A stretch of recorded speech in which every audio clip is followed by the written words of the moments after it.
Here are 5 questions to ask before buying a stock. Every time you want to make an investment, please ask these 5 questions, and based on the answers you get, you will determine if this is a good business or not. If you buy the business, if you buy the stock or not. Please leave a like, that's very important for the YouTube channel, and now we can start. The first question to ask is, do you understand the business? Stocks are not lottery tickets. Stocks are partial ownership of a business. So when you buy a stock, you buy a real business. Do I really understand it? That's a very stupid question, put it this way, but I have to really understand how a business makes money. What are the different segments inside a company? And are they profitable, not profitable? What are the different margins for each segment? And for each business segment, is it growing or not? Is it profitable or not? I want to know these kind of things before I invest in a stock. And based on all this information, all this research, the goal is to sum up the business thesis, the investment plan in 2 minutes to a 10-year-old child. You have to be able to pitch the investment case to a child under 2 minutes. And this exercise will disqualify 99% of investment opportunities because a lot of businesses are very complex with many different segments. If you talk about a technological company with nano chips and 7 nanometers chips that will disrupt the industry because of heavy regulation coming from China and because of Taiwan coming chips, you've lost the child. That's already too difficult for him. That means that it may be too difficult for you. The investment thesis is just too hard, too complex. So that's the first question. Do I really understand the business? And can I sum it up in 2 minutes with simple words to a 10-year-old child? The second question to ask before you buy a stock is this a good business?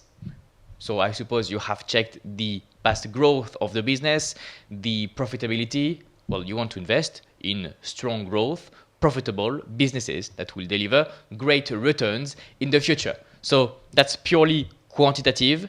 Check the margins. It could be gross margins, operating margins, free cash flow margins. You can check the past growth, so revenue compounded annual growth rate, CAGR, net income CAGR, free cash flow CAGR. Does the business generate a lot of cash? Is the business asset light or asset heavy? This has an influence because asset light businesses like a software company, well, this kind of business can be much more profitable because at the end of the year, they don't have to reinvest in new warehouses, new machineries. This is a software company, so they can enjoy high margins for years and years. In the opposite situation, you have asset-heavy businesses that need this kind of reinvestment. The capital expenditures at the end of the year, they will use the cash they've generated to reinvest in this new machinery. They employ a lot of people, so you have to pay these new employees. That's 2 different kind of business models. So maybe you will have a preference, but this is the kind of question that I love to ask myself because you can be blinded sometimes by a CEO or a business model that you find terrific. But at the end of the day, is this business profitable? Does this business have a lot of growth ahead? Is this business tech heavy or does it have to invest in a lot of new machinery and is slow? That's the kind of quantitative metrics that you can check when you want to invest in a business. The third question to ask is, does this business have a competitive advantage? Is it special, different from competition? How is my investment, my potential investment, better than other investments in the industry? How is it special? How is it better? I want to know. Do they have better margins, better products, better services? I'm thinking about Alphabet, Google right now, or Meta Platforms, or Coca-Cola.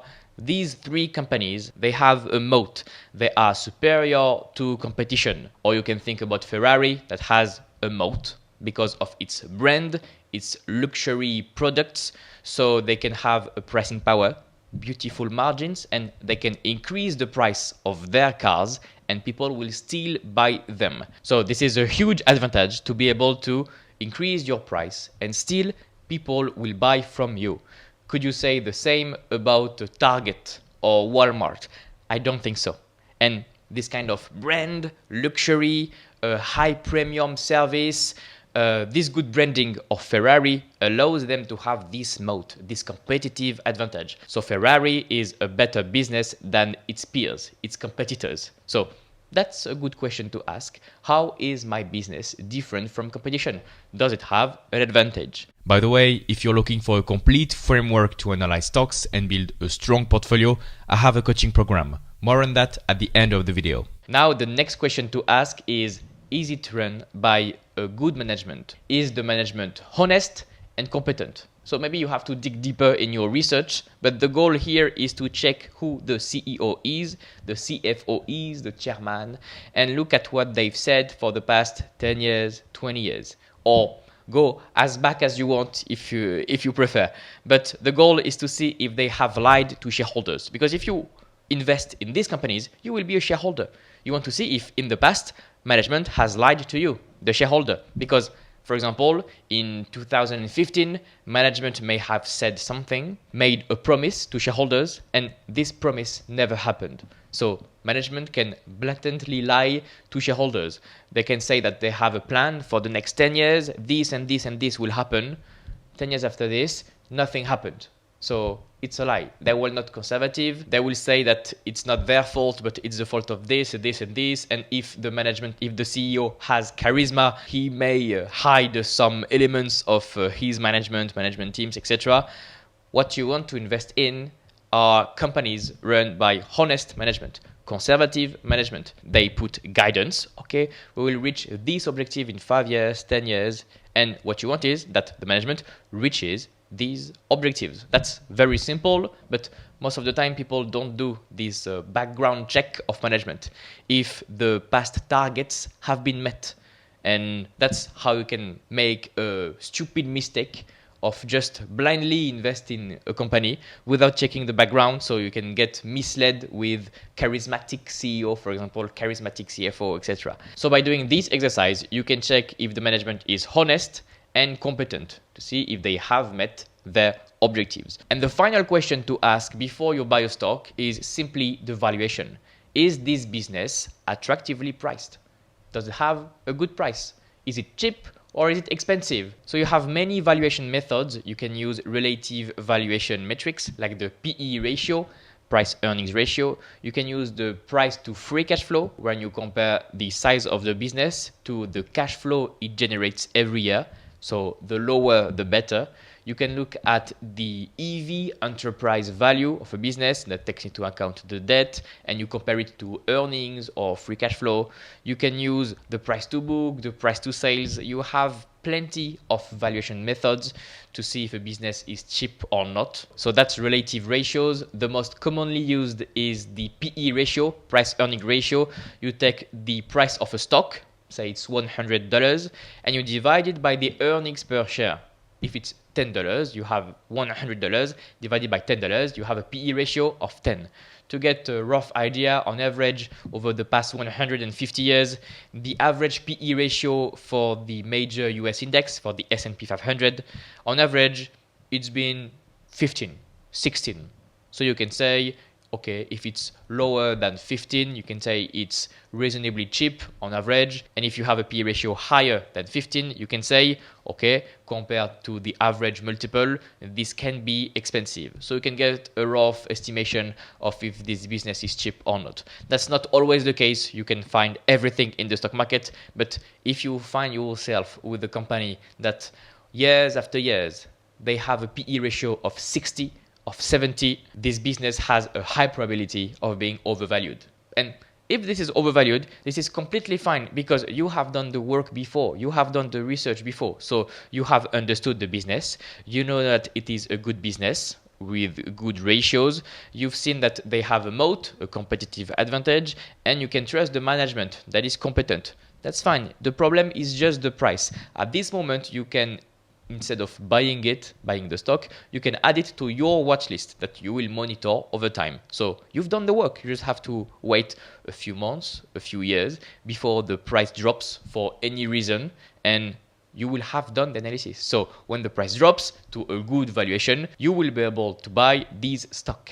So I have the relative valuation metrics, PE ratio, price to free cash flow, but also you can look at some DCF, discounted cash flow model. The goal of this valuation method is to estimate the future cash flow that the business will generate.